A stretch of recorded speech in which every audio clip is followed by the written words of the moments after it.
Самый распространенный миф – это та версия, согласно которой именно ингушская сторона виновна в развязывании конфликта, что ингуши напали на пригородный район с целью захватить его. Начнем с того, что основной причиной этого конфликта послужило принятие закона о реабилитации репрессированных народов, согласно которой также рассматривалась и территориальная реабилитация ингушского народа в виде возвращения отторгнутого пригородного района. Однако этот закон не устраивал властей Северной Осетии, и те пытались всячески воспрепятствовать принятию этого закона, используя также радикальные методы. Чтобы не допустить принятия этого закона, с дозволения тогдашних осетинских властей всячески устраивались различные антиингушские провокации, убийства мирных жителей ингушской национальности. Для лишнего привлечения к побуждению военных действий, ингушскую сторону всячески провоцировали, чтобы потом, воспользовавшись хитростью, можно было объявить о якобы ингушской агрессии. Далее будут показаны признания осетинского командира о преднамеренных провокациях против ингушей, проживавших на территории пригородного района.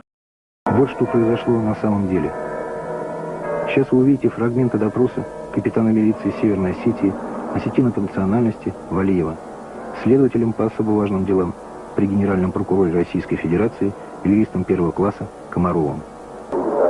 Главная цель была найти повод, чтобы разжечь этот конфликт. Для этого подбирались определенные люди.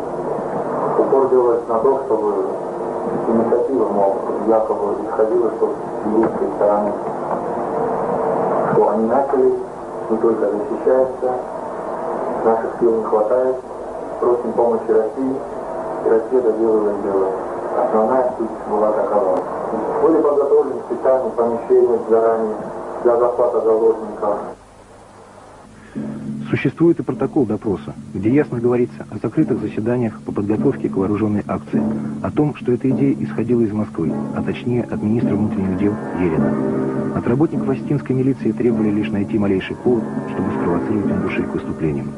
В планах провокаторов были указаны конкретные действия, такие как подрыв электростанций, вывод из строя водозаборных станций, налеты на водителей грузовиков, проезжавших по территории сел, где проживали ингуши. Вооруженную провокацию спланировали на конец октября, когда в основном будут закончены полевые работы. Конец октября. Именно 31 октября датирована выписка из решений Совета Безопасности России, обязавшая средства массовой информации односторонне освещать события.